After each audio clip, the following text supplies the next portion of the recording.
Hello friend, কেমন আছেন সবাই? আশা করি সবাই ভালো আছেন। আজকে আমার চ্যানেলের রেসিপি কাঁকড়া।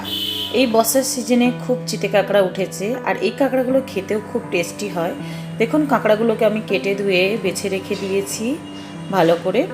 এই কাঁকড়ার ঘিলুগুলোকেও আমি আলাদা একটা বাটিতে, দেখুন কতখানি ঘিলু বেরিয়েছে, এগুলো আলাদা একটা বাটিতে রেখে দিয়েছি। আমি এই কাঁকড়াটা আলু দিয়ে রান্না করব, একদম কষা কষা করে রান্না করব। আলুগুলোকে দেখুন আমি এভাবে পিস করে নিয়েছি, গোটা গোটা করে মিক্সারে একটা পেস্ট করে নেব। দিয়ে দেবো টমেটো, 4 থেকে 5টা রসুন, আর দিয়ে দেবো 1 ইঞ্চি মতো আদা একটু কুচি করে দিয়ে দেবো, দিয়ে একসাথে পেস্ট করে নেব। কড়াই গরম হয়ে গেলে কড়াইয়ের মধ্যে দিয়ে দেবো সাদা তেল 50 গ্রাম মতো। প্রথমে আলুগুলোকে একটু লাল করে ভেজে নিতে হবে। আমার চ্যানেল যদি নতুন হয়ে থাকেন বন্ধুরা, আমার চ্যানেলটাকে সাবস্ক্রাইব করে বেল আইকনটা অবশ্যই প্রেস করে দেবেন, যাতে নতুন নতুন ভিডিও নোটিফিকেশান সবার আগে আপনাদের কাছে পৌঁছে যায়। আর পুরো ভিডিওটা দেখার অনুরোধ রইল বন্ধুরা, অবশ্যই আমার ভিডিওটা পুরো দেখবেন। যদি ভালো লাগে অবশ্যই একটা লাইক করে দেবেন। আলু ভাজার সময় সামান্য একটু হলুদ দিয়ে দেবো কালারের জন্য। দেখুন আলুগুলোকে আমি এরকম লাল করে ভেজে নিয়েছি। খুব লাল করে ভাজার প্রয়োজন নেই, সামান্য একটু ভাজা হলেই হবে। এরকমভাবে ভেজে নিয়েছি। আলাদা একটা বাটিতে আলুগুলোকে তুলে নেব। যে কোনো রান্নাতে যদি আলু একটু ভেজে নেন, সেই আলুর স্বাদই কিন্তু আলাদা হয়, খেতে খুব টেস্টি হয়। আলুগুলোকে তোলা হয়ে গেলে সেই তেলের মধ্যে কাঁকড়াগুলোকে দিয়ে সামান্য একটু নাড়িয়ে চেড়িয়ে ভেজে নিতে হবে। দেখুন এইভাবে আমি কিন্তু কাঁকড়ার যে পাগুলো থাকে সেগুলো কিন্তু নিয়েছি, ওগুলো খেতেও খুব টেস্টি হয়। এই ছোটো ছোটো চিটে কাঁকড়াগুলো কিন্তু এখন খুব উঠেছে বর্ষার সিজনে।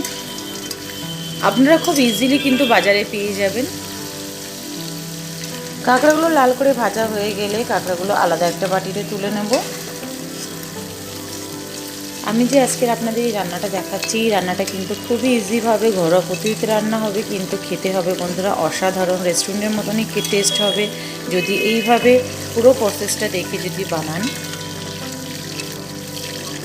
ভাজা কাঁকড়াগুলো তুলে নিয়ে সেই তেলের মধ্যে দিয়ে দেবো গোটা গরম মশলা, দিয়ে দেবো 3-4টে লবঙ্গ, 3-4টে এলাচ এবং 2টো তেজপাতা, একটা শুকনো লঙ্কা যেটা চিড়ে একটু দিয়ে দিচ্ছি। মশলাগুলো ভালো করে ভাজা হয়ে গেলে, মশলা থেকে গন্ধ ছেড়ে দিলে দিয়ে দেবো এখানে 2টো মিডিয়াম সাইজের পেঁয়াজ কুচি। পেঁয়াজটাকেও ভালো করে ব্রাউন কালার আসা অবধি ভেজে নিতে হবে।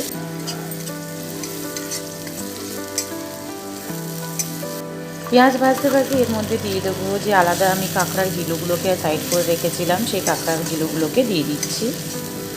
ভালো করে গিলুগুলোকে দিয়ে ভালো করে একটু কষিয়ে নেব। গিলু থেকে কিন্তু তেল ছাড়ে বন্ধুরা। এবার এর মধ্যে যে পেস্টটা বানিয়েছিলাম সেই পেস্টটাও আমি দিয়ে দিচ্ছি, দিয়ে ভালো করে মশলাটাকে কষিয়ে নিতে হবে যতক্ষণ না তেল ছেড়ে দেয়। 2 মিনিট মতো কষানো হয়ে গেলে এর মধ্যে দিয়ে দেবো স্বাদ মতো লবণ, আর দিয়ে দেবো 1/2 টিস্পুন মতন হলুদ গুঁড়ো, 1/2 টিস্পুন জিরে গুঁড়ো, 1/2 টিস্পুন ধনে গুঁড়ো, আর কালারের জন্য দিয়ে দেবো 1/2 টিস্পুন কাশ্মীরি লঙ্কার গুঁড়ো। সব গুঁড়ো মশলাগুলো দিয়ে ভালো করে একটু কষিয়ে নেব। গুঁড়ো মশলাগুলো যাতে পুড়ে না যায়, যে বাটিতে আমার মশলা ছিল সেই বাটিতে ধুয়ে সামান্য একটু জল দিয়ে দেবো। আর জল দিলেও কিন্তু বন্ধুরা মশলাগুলো কষতে কষতে একটা বেশ গ্রেভি ভাব চলে আসে, দেখুন।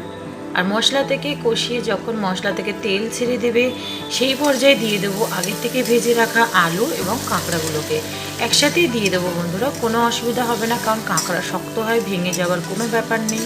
তাই একসাথে কষালে টেস্টটা ভালো পাওয়া যায়। এভাবে প্রায় 5 মিনিট মতন আমাদের কষিয়ে নিতে হবে, যাতে পুরো মশলা আলু এবং কাঁকড়ার মধ্যে ঢুকে যায়। বন্ধুরা, আমি এই ভিডিওগুলো অনেক কষ্ট করে আপনাদের জন্য বানাই, তাই আপনাদের কাছে একটাই অনুরোধ, আমার ভিডিওটা পুরো দেখবেন, আর দেখে যদি পছন্দ হয় অবশ্যই একটা লাইক করে দেবেন। বাড়িতে ট্রাই করে খেয়ে দেখবেন, আশা করি আপনাদের ভালো লাগবে। যদি ভালো লাগে কমেন্টে কিন্তু জানাতে ভুলবেন না রেসিপিটা কেমন লাগলো আপনাদের। আলু আর কাঁকড়াটা মশলার সাথে 5 মিনিট মতো কষিয়ে নেওয়ার পরে 1 কাপ মতন জল দিয়ে দেবো। এখানে জলটা ফুটে গেলে দিয়ে দেবো 3 থেকে 4টে কাঁচা লঙ্কা। লঙ্কাটা অবশ্যই আপনাদের অনুযায়ী দেবেন। আমার আজকের এই রেসিপি কিন্তু রেডি হয়ে গেছে বন্ধুরা। দেখুন কাঁকড়া আলু দিয়ে লাল লাল কষা কষা রান্না করেছি। রেসিপিটা আমরা কিন্তু খেয়েছি, খুবই টেস্টি হয়েছে। আপনারা আশা করি বাড়িতে একবার অবশ্যই ট্রাই করে দেখুন, ভালো লাগবে। দেখা হবে বন্ধুরা নেক্সট ভিডিওতে।